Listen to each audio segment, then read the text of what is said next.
Hey, how's everybody doing today?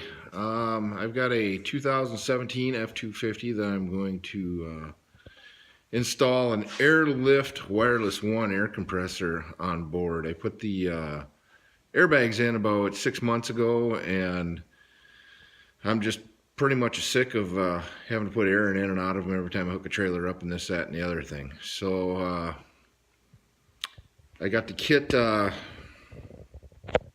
this today, and it kind of came with everything that's supposed to be in it. Everything was there. So there was no big surprises, instructions, all your fittings and hose and whatnot. I've already mounted the air compressor and the relay and the compressor whatnots. It says not to put anything under the hood because of the heat. I'm putting it under the hood because I'm in Minnesota, and the salt and the crap that's on the road will eat this thing up faster than the heat will for the whole 30 seconds a day that it runs. I didn't think it was too big of a deal. I got a 6.2, not a diesel, so I'm not throwing all that extra heat. So what I did is I just mounted it right behind the radiator reservoir. There's a nice big open spot right there. And there's a ground right there that was easy for the relay and the compressor to ground right to. Everything's nice and close, nice and tight, looks good. I'll clean that up here when I'm done. I just ran my wires around the front here. I popped all these plastic rivet things out of this thing. This thing lifted right up. There's a nice little channel raceway right underneath there. All the wires fit in nice and clean. They're out of the way. And they come out over here on the battery side.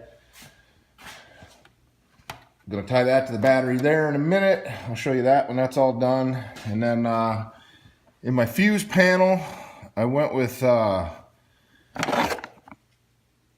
fuse number 22. It's for the rear auxiliary power. You kind of you can use the fuse jumper that came with it after the little spade terminal that slips over the fuse connector. You kind of have to modify it because they're a little bit different fuses in the newer truck. But it's kind of right down back in there is where it is. I got the fuse out right now. It's just kind of laying right there. I'll get to that when it's when I'm ready to put power to it. But let me finish hooking up the pneumatic lines. I'm just going to run those down through the wheel well, down there, hook up on the frame underneath the truck, and run back. I have my airbags tied in parallel, so they both go up and down at the same time back in here. But when I originally put this in, I put my Schrader tap right there and underneath the gas cap cover, nice and easy to get to. I'm just going to tee that right here in with my compressor, and then that should feed both my bags, and I hopefully shouldn't have any issues with that. So once I get that all hooked up, I'll be back and we'll see where we're at. Okay, so I pretty much got the wiring complete.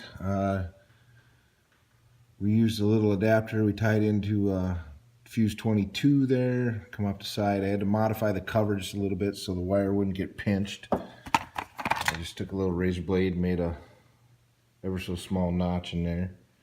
That should seal up nice. I routed around. It was nice and tight. We got a ground here. That's all done. We go back and under that way. Got all the plastic clips back in across the front.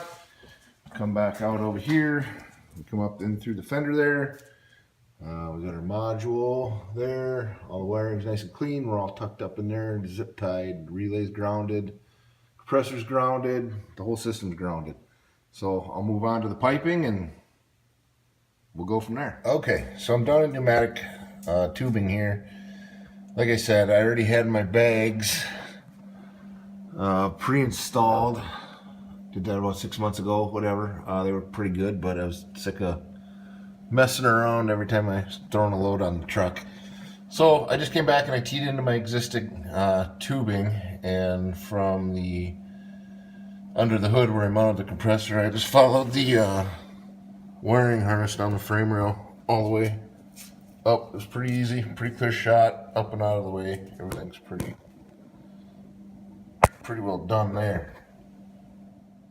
So I just came up through the wheel well there. It was nice and open, straight shot right into my module here.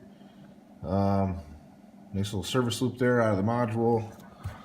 Comes back around, connects my compressor, and we should be good to go. So I'm going to throw some batteries in the remote and turn the key on, see what happens. So we got everything hooked up right. I turned the key on, the compressor started, and put 5 pounds of pressure on there, no problem.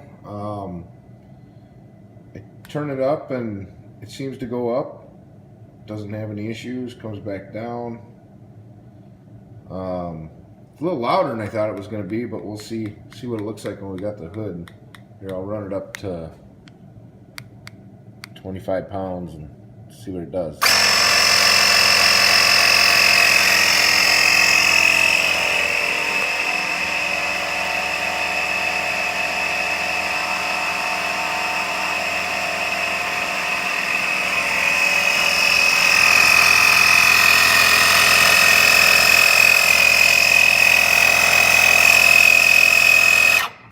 Yeah, it doesn't seem to get hot or anything. You know, if the thing was running all the time, I could see it getting hot, but I don't know, when you start the truck, it's going to pressurize up, and that's just kind of where it stays. Unless you got a massive leak, then you got something else going on, and you should probably get after it. But, you know, I don't know. Seems to do pretty well. So we'll turn it down and let you listen to the manifold do its thing, and then I'll see if I can figure out how to set the memory up on this thing, and we'll see what that looks like.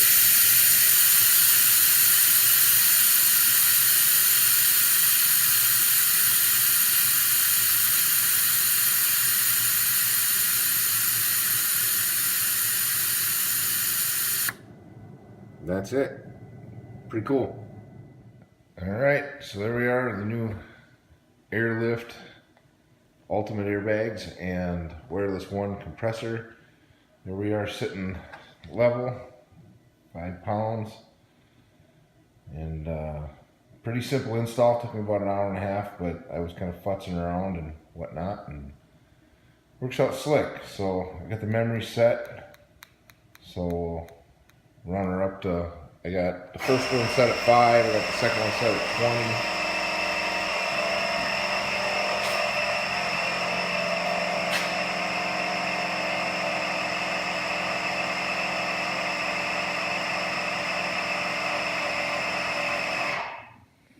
Seems to work pretty good. It says there's only 2 memory settings in there, so I guess I'll start with that and see where we get. But other than that, be safe, happy hunting, and pray for snow. Take care, everybody.